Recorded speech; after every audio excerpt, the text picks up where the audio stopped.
Okay, I have to be kind of quiet because I got roommates. So if you're having issues exporting an animation that looks okay, like this is what our animation looks like right now. He gets shot in the arm, and that's the animation we're going to be replacing. We're going to be replacing the staggering while getting shot in the left arm animation.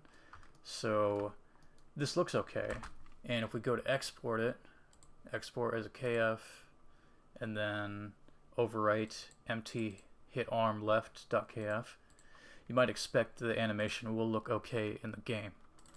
But if we go in the game, it's glitchy, and I'll show you that. I might have to shoot this lady in the arm a few times to show you what I mean. Yeah, that's not the right one. Let's see. It's not the right one. Not the right one. How long is this going to take? How long is it going to take to show you my glitchy animation? There it is. So that was the animation that we just exported, and a bunch of her limbs just went like glitchy and disappeared. Let's see if we can do it again, just so I can show you that it's a repeating effect, not that one. Come on, there we go. Yeah, as you can see, it's glitching out, and I can show you how to fix that. And here's, I have a few other tips for you too, about exporting. Come on. No, come on. Let's just look at it one more time. No, not that one. Come on. Yeah, so it's glitchy as hell, even though it looks okay in the engine. The first thing you might want to do is you might want to go down here where it says NIF long name, and you might want to make sure every single bone in the NIF long name is just nothing. There's no text here, no text. So if there's any text here, it's not good. So just press A to highlight all the bones, and then go in here and maybe even just press space and then press the backspace button and then press enter. If there's any text in here at all, it might cause problems.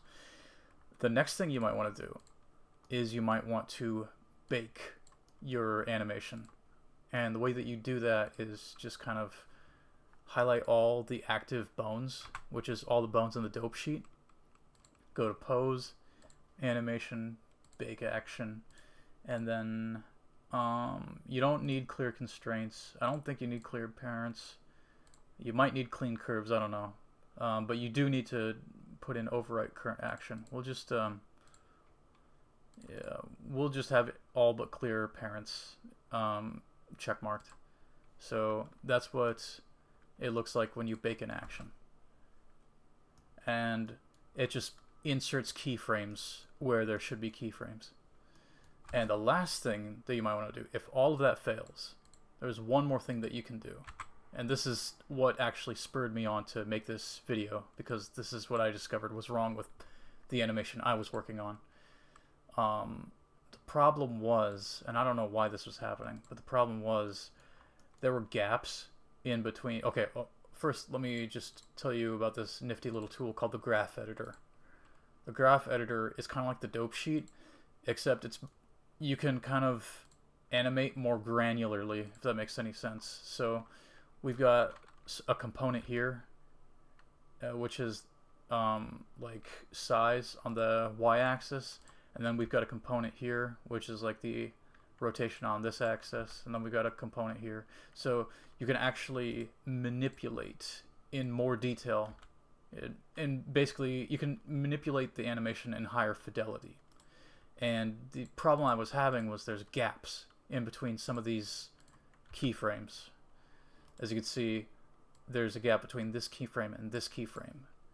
And that was the issue I was having. So what we're going to do is we're going to select all the active bones and have all of these keyframes selected. And to get rid of the gaps, you want to go to, I think it's sample keyframes.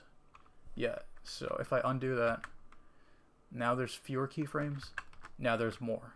And that should fix your issue. So what we're going to do is we're going to export it again, with all of the gaps filled in between the keyframes in the what is it, graph editor, and now the animation should be repaired.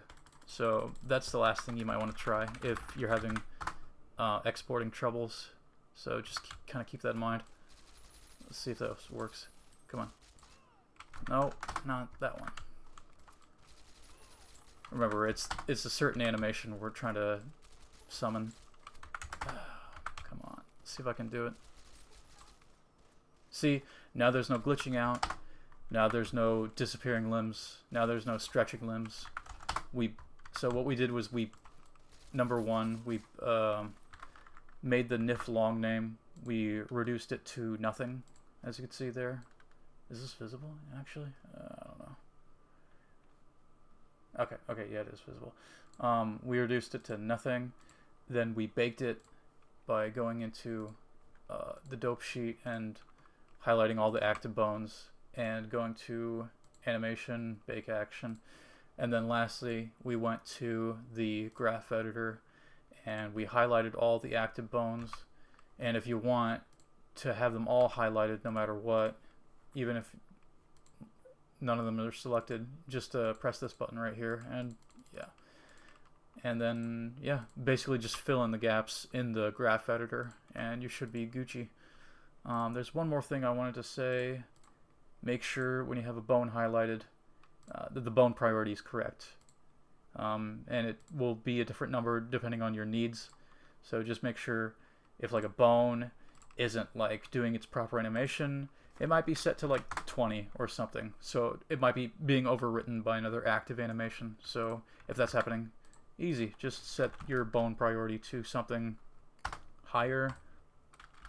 And you can easily change bone priorities if you go to this shit, go in here, and you can change bone priorities in nif scope by just clicking knee control sequence, going under controlled blocks, and going to priority. And then let's see, is there anything else I need to say? Yes, there is one other thing I need to say. I figured out actually why some of the sounds that I inserted into animations weren't playing. So as you know, if you go to knee control text data, you can have your end frame, your blend out frame, but you can also have sounds baked into your animation. And we do have sounds in this one right here. How about downward chop? We got a sound in this one, and it's right here. We got a sound at about half a second in, NPC feral ghoul swing. And what I discovered, and this is so stupid, but what I discovered is sometimes sounds won't play if the neck bone doesn't have a high enough priority. Isn't that stupid? Isn't that so insanely stupid? So the neck bone right here, this bone right here, or maybe it's this bone, one of these neck bones dictates the propensity for a baked sound to play. I don't know why that is. I don't know who in their right mind over in Bethesda thought that that would be a sensible solution to making some sounds have more priority over other sounds when playing two animations, but that seems to increasing the priority of the neck bones. If you're having sounds that don't play, that might fix it. So that's the other thing I need to say. So this is just like a part 4. You could call it a part 4 addendum to my tutorial series on Fallout New Vegas animations. So just consider this a part 4, because like these are things that you might need to know to repair your animation. And we'll play the animation just a few more times, just so I can prove to you that the animation is repaired. It's not that one. Come on. Come on. Not that one. It's random, of course. There, that one, yeah. And I am making improvements to dramatic staggering, but that's basically it. Thank you for watching.